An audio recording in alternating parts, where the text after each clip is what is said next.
సరే. దయచేసి నేను ఎప్పుడు రిక్వెస్ట్ చేసేది నో కాంట్రవర్షియల్ క్వశ్చన్స్, సినిమాల గురించి మాట్లాడుకుందాం. రాజు గారు, అదే 'Dil Raju dreams' first press meet పెట్టినప్పుడు నాకు బాగా గుర్తు. 8-9 మంత్స్ అయినట్టుంది ఫస్ట్ ప్రెస్ మీట్ పెట్టి. అప్పుడు మిమ్మల్ని ఒక క్వశ్చన్ అడిగా మీరు. అప్పుడు అంటే చిన్న సినిమాలు ఎత్తుకుంటున్నారు బానే ఉంది అంతా. But market non theatrical market గానీ, ఓటీటీ మార్కెట్ గానీ చాలా క్రిటికల్‌గా ఉందనేది, అంటే మీరు కూడా అప్పుడు ఇంకా ఏమీ తెలీదు, అది గోయింగ్ ఫార్వర్డ్ ఫిగర్ ఔట్ చేస్తా ఉన్నారు. ఇప్పుడు ఆల్రెడీ ఒక 4 ఫిల్మ్స్ ఓకే చేశారు. 4, 5 ఫిల్మ్స్ ఓకే చేశారు కాబట్టి మీకు ఒక ఐడియా రావాలి. మార్కెట్ ఎంత రిసెప్టివ్‌గా ఉంది, లేకపోతే ఇది మొత్తం రిస్కేనా ఏంటి అనేది. సో ఇందాక మీకు చెప్పాను కదా, సో కాంటెంట్ని బట్టి ఇప్పుడు 2 ఓటీటీ ఒరిజినల్స్కి వెళ్తున్నాయి. ఇప్పుడు ఇది థియేట్రికల్ రిలీజ్ అండ్ అదర్ ఇంకో 2 స్క్రిప్ట్స్ కూడా థియేట్రికల్ అండ్ ఓటీటీ. సో 2 ప్రాసెస్లో వెళ్తున్నాం. సో రైట్ కాంటెంట్ వచ్చి ఇది థియేటర్ వరకు వెళ్ళొచ్చు, థియేటర్కి మనం ఆడియన్స్ని తీసుకురావచ్చు అనే కాంటెంట్ థియేటర్కి వెళ్తుంది. Theatre and OTT. అండ్ లేదు ఒరిజినల్గా వెళ్ళాల్సి వస్తే ఒరిజినల్గా వెళ్తుంది. సరే, అంటే ఇప్పుడు 'మార్కండేయ' అంటే సినిమా థియేట్రికల్ వాచ్. బట్ దానికి వియబుల్ అవ్వాలంటే ఆబ్వియస్లీ ఓటీటీ మార్కెట్ కూడా ఉండాలి కదా! అలాంటి టైంలో అలాంటి ప్రాజెక్ట్స్ విషయంలో ఓటీటీస్ ఎలా ఉన్నాయి ఇప్పుడు రియాక్షన్ మీకు ఇప్పటిదైతే? అదే చెప్తున్నాను కదా, అంటే 5 స్క్రిప్ట్లో 2 ఓటీటీ ఒరిజినల్స్కి వెళ్ళినాయంటే ఈజ్ అ గుడ్డే కదా.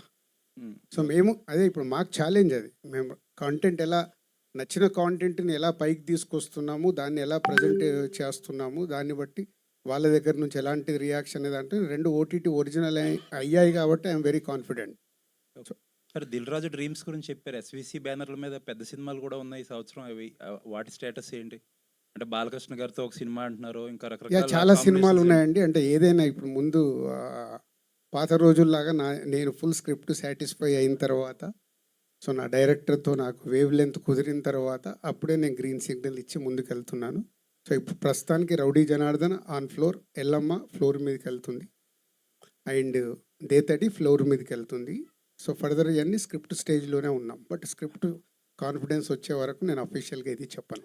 విక్రాంత్ గారు సార్ సంక్రాంతి అంటే దిల్ రాజు అంటారు, దిల్ రాజు అంటే సంక్రాంతి అంటారు. లాస్ట్ ఇయర్ వరకు వచ్చారు, ఇయర్ మిస్ అయ్యారు. నెక్స్ట్ ఇయర్ కన్నా అంటే ఇప్పుడు అందరూ అనౌన్స్ చేసేస్తున్నారు, ఫిబ్రవరి నుంచే స్టార్ట్ అయిపోయింది సంక్రాంతి అనౌన్స్మెంట్లు. సో మీ నుంచి నెక్స్ట్ ఇయర్ సంక్రాంతికి ఎక్స్పెక్ట్ చేయొచ్చా ఏదైనా? అంటే ఆల్రెడీ సంక్రాంతికి చాలా క్రౌడ్గా కనిపిస్తుంది కదా. చాలా సినిమాలు క్రౌడ్ announce ఉన్నా చేశారు. కానీ చాలా సినిమాలు ఉన్నప్పుడు నేను జాగ్రత్త పడతాను. సో అది ఇంకా టైం ఉంది. సంక్రాంతి అంటే ఇంకా 10 నెలలు ఉంది. ఏది ఎలా మారుద్దో మన చేతిలో లేదు.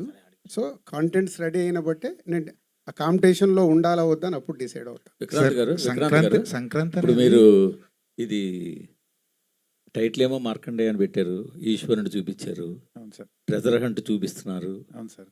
సో ఇటు మైథిలాజికల్లా ట్రెజర్ హంట, చిరంజీవి మార్కండేయుడు అంటే చిరంజీవి. సో అసలు Treasure ఏంటి hunt ఇదంతా కాదు కలిపి సార్ అసలు actually. కాన్సెప్ట్ ఏంటో కొద్దిగా బ్రీఫ్గా. సార్ మార్కండేయ పురాణం, మార్కండేయుడు కథ తెలుసు కదండి సార్. దాని ఒక modern version sir. Treasure hunt లేదు సినిమాలో. యాక్చువల్గా మార్కండేయుడు ఒక modern version 20th century current సెంచరీలో బతికే ఒక అతను, తన సేమ్ మార్కండేయ పురాణంలో ఎలాంటి ప్రాబ్లం వస్తుందో తనకు కూడా అదే ప్రాబ్లం వస్తుంది. దానికి ఆన్సర్ ఎలా ఎతికి ఆ చిక్కులోంచి ఎలా బయటపడతాడు దేవుడి హెల్ప్తో, ఈశ్వరుడి హెల్ప్తో అనేది సినిమా. కానీ మీ స్పాన్ చూస్తే చాలా పెద్దగా ఉంది. దీనికి బడ్జెట్ ఎలాగా ప్లాన్ చేసుకున్నది దీనికి? సార్ అంటే మేము చెప్పినట్టే చాలా యంగ్ మోటివేటెడ్ క్రూ అండ్ రాజుగారి గైడెన్స్. సో వీలైనంత తక్కువ బడ్జెట్లో బెస్ట్ ప్రోడక్ట్ ఎలా ఇవ్వాలనేది మా మా తపన sir. So will try our level best to deliver the best product in the lowest budget possible. అంటే ఇప్పుడు ఒకటి వచ్చింది కాబట్టి ఆల్రెడీ రాజు గారు ఇది కూడా ఏదో సంస్థ స్టార్ట్ చేశారు కాబట్టి, సో దాని ద్వారా కాస్ట్ ఆఫ్ ప్రొడక్షన్ తగ్గించుకునే అవకాశం ఉందా? రైట్ నో ఏఎని స్క్రిప్ట్ లెవెల్ ప్రాసెస్ స్టోరీ బోర్డింగ్లో వాడుతున్నాం సార్ మేము. రాజుగారు వాళ్ళ టూల్స్ ఉన్నాయి యాక్చువల్గా, వీఆర్ యూజింగ్ దెమ్ ఎవ్రీడే. కానీ యాక్చువల్లీ ప్రొడక్షన్కి వచ్చేటప్పటికి మా గట్ ఫీలింగ్ ఏంటంటే ఏఐని మరీ ఓవర్ యూజ్ చేసేస్తే యాక్చువల్గా ఆడియన్స్ ఎక్కడో ఎమోషన్స్కి డిస్కనెక్ట్ అయిపోతున్నారేమో అనిపిస్తుంది. So we want to keep the use of AI to the minimum, ఎంత పాసిబుల్ అయితే అంత. సో ఏఐ తగ్గించి హ్యూమన్ ఎమోషన్స్ మీద ఎక్కువ కాన్సన్ట్రేట్ చేయాలనేది మా టార్గెట్ సార్. సార్ మిమ్మల్ని దిల్ రాజు గారు అనాలా, డేర్ రాజు గారు అనాలా అర్థం కావట్లేదు సార్. నీకు ఏదైనా అనిపించాలనిపిస్తుంది. ఏం ఎందుకంటే టాక్సిక్ 120 కోట్లు పెట్టి రిలీజ్ చేస్తున్నారంటే అసలు ఎవరు కూడా ఇంత డేర్ చేయరు. అది చూసి మొత్తం షాక్ అవుతున్న పరిస్థితి ఉంది. అందుకే అంటున్నాను సార్. నువ్వు ఏదన్నా నేను రెడీ. దాని గురించి ఏదన్నా నేను రెడీ అంటున్నాను. కాదు సార్, టాక్సిక్ అనేది 120 కోట్లు అనేది అది కేవలం అది పబ్లిసిటీ స్టంట్ అని కొంతమంది అంటున్నారు. 120 కోట్లు పోస్టర్తోనే రిలీజ్ చేశారు. సో ఒక పని చేస్తాను, అలా డౌట్ పడే వాళ్ళకు నేను బ్యాంకులకు వెళ్ళి వాళ్ళకి అమౌంట్ ట్రాన్స్ఫర్ చేసిన తర్వాత స్టేట్మెంట్ పంపిస్తాను, అప్పుడు చూస్తే నమ్ముతారేమో. సార్ ఇప్పుడు సంక్రాంతి అనేది ఒక పుష్పక విమానంలో తయారైపోయింది. ఎంతమంది వచ్చినా ఇంకొకరు చోటు ఉంది అన్నట్టుగా తయారైపోయింది. ఏంటి సార్ ఇది సంక్రాంతి అనేది మార్కెట్ బూచే అదేమన్నా? చోటు ఉందనటానికి లేదు. ఎవ్రీ సంక్రాంతికి మ్యాక్సిమం 2 or 3 ఫిలిమ్సే ఆడతాయి. మీరు హిస్టరీ మొత్తం చూడొచ్చు. వచ్చిన ఆడేటి 2 నుంచి 3 సినిమాలే. అన్ని సినిమాలకు కాంపిటీషన్లో పొటెన్షియాలిటీ రాదు. సో ఎవరు కాంటెంట్ స్ట్రాంగ్ ఉంటే వాళ్ళు నిలబడతారు సంక్రాంతికి. సంక్రాంతి ఆ కోడి పుంజుల అది అక్కడ జరుగుతాయి కదా ఆంధ్రాలో పోటీ, ఇది కూడా అంతే, సినిమాల పోటీ అది. ఏ సినిమా బాగుంటే అది నిలబడుతుంది. సార్ అందుకే ఆ క్రౌడ్లో ఉండాలా వద్దా అనేది అది producer, hero, director call. Sir మీరు అల్లు అర్జున్ గారితో చాలా ఎక్కువ సినిమాలు తీశారు. ఆర్య నుంచి మొన్న దువ్వాడ జగన్నాథం దాకా తీశారు కదా.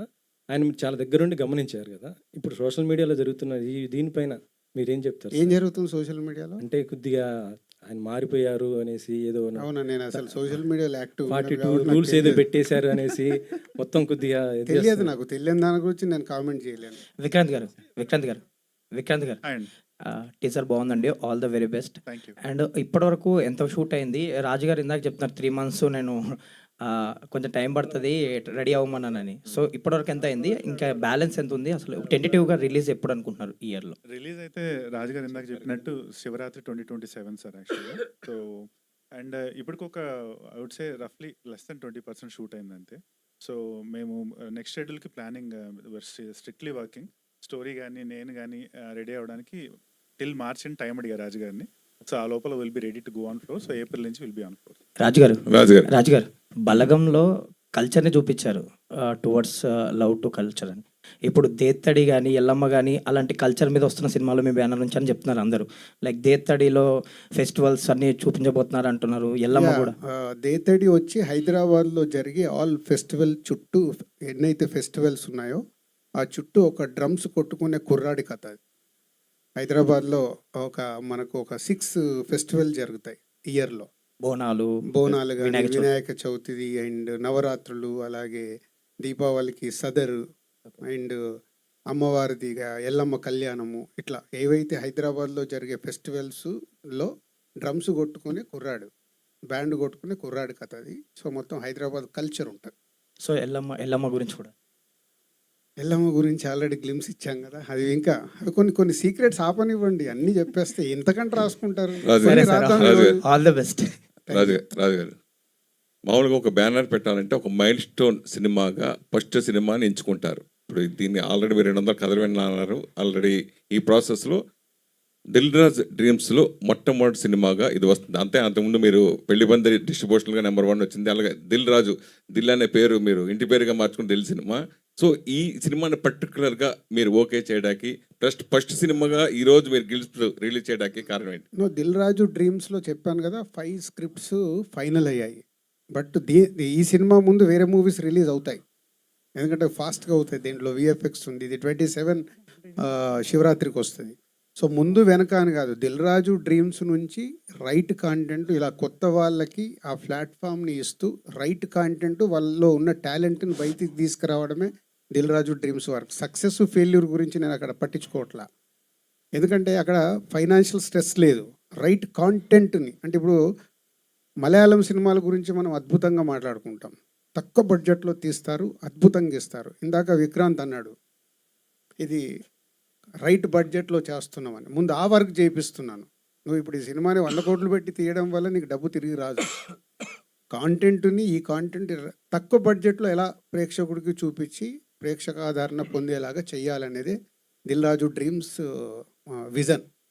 ఇండస్ట్రీలో సక్సెస్ ఫెయిల్యూర్ అనేది మనం ఇప్పుడు చెప్పలేం. రామానాయుడు గారి దగ్గర నుంచి పెద్ద ప్రొడ్యూసర్స్ ఎన్ని వచ్చినాయి. అయితే దిల్ రాజు గారు ఎందుకు స్లో అయ్యారు అంటే ప్రొడక్షన్ వైజ్ గా కానీ ఎక్కడ స్లో అయ్యాను? ఈ సంవత్సరం దిల్ రాజు డ్రీమ్స్ లో 5 సినిమాలు చెప్తున్నాను. ఎప్పుడు తప్పదు కదా, నువ్వు ఎప్పుడు 100 స్పీడ్లో బండి నడపవుగా. రోడ్డు క్లీన్గా ఉందనుకో 100 స్పీడ్లో వెళ్తాం, గుంతలు వచ్చాయనుకో 20 స్పీడ్లో వెళ్తాం. నాకు కొంచెం రోడ్డు పాడైంది, మళ్ళీ ఫ్రెష్ రోడ్ వేసుకుంటున్నాను, గుంతలు దాటేస్తున్నాను. సూపర్. రైట్ గారు మీరు నాకు తెలిసి అన్నపూర్ణ స్టూడియోలో మీరు ఫోటోగ్రఫీ ప్రిన్సిపాల్ అనుకుంటా, లెక్చరర్ ప్రిన్సిపాల్, సినిమాటోగ్రఫీ నుంచి డైరెక్టర్గా ఇది మీకు డబ్ల్యూ మూవీ, ఎందుకు అలా మారాల్సి వచ్చింది ఈ సినిమా గురించి? నాకు యాక్చువల్గా సార్ ఆన్సర్ ఆయన దగ్గరే ఉంది. జర్నలిస్ట్ నుంచి ఏమేమి అయ్యాడో ఆయన అడుగు. మా సురేష్ని ఫస్ట్ జర్నలిస్ట్గా చూసా, తర్వాత డిస్ట్రిబ్యూటర్ అయ్యాడు, తర్వాత ప్రొడ్యూసర్ అయ్యాడు, తర్వాత యాక్టర్ అయ్యాడు.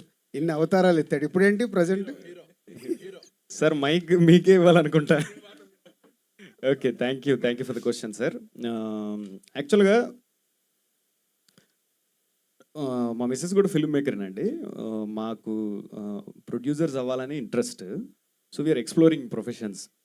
సో సినిమాటోగ్రఫర్గా లాస్ట్ ఇయర్ హనీమూన్ ఎక్స్ప్రెస్ అనే ఫిల్మ్తో వచ్చాను నేను. So now getting in to direction, deeper understanding cinema గురించి కావాలని చెప్పి డైరెక్షన్లో అడుగు పెట్టడం జరిగింది. యా, అది నా ప్యాషన్ సార్. అలాగే ఈ సినిమా ద్వారా కొత్త మ్యూజిక్ డైరెక్టర్, నిజంగా చాలా బాగుంది. మ్యూజిక్ పరంగానే బాగా హైలైట్గా ఉంది. అలాగే ఫోటోగ్రఫీ కూడా, అతను కూడా డెబ్యూ ఇంట్రొడ్యూస్ అవ్వడం, వాళ్ళ గురించి ఏం చెప్తారు? డెబ్యూ సినిమాటోగ్రఫర్ యాక్చువల్గా జగదీష్ గారు నా స్టూడెంట్ సార్. అతను long back. Yeah, so all said and done. Yeah, నా చెవి చెప్తున్నాడు, నా శిష్యరికం తీసుకున్నాడు నా దగ్గర. అక్కడ ఉన్నాడు జగదా. So yeah, from Hari point of view, Hari fantastic. యాక్చువల్గా మేము చాలా వర్షన్స్ చేసాం సార్ మ్యూజిక్. అండ్ ఇన్ఫ్యాక్ట్ చాలామందిని ఫిల్టర్ అవుట్ చేసిన తర్వాత మాకు లక్కీగా దొరికిన మ్యూజిక్ డైరెక్టర్ అతను. So we're so blessed to have you on team Hari. Thank you so much. I hope అందరూ మనోడు కొంచెం తెలుగు ఇది నేను సబ్ టైటిల్స్ ఇస్తున్నా. All of us enjoyed the. అర్థమైంది. ఓకే, అర్థమైందా Raja? So yeah, thank you so much Hari. Thanks sir for the question. Sir Dil Raju గారు, దిల్ రాజు డ్రీమ్స్లో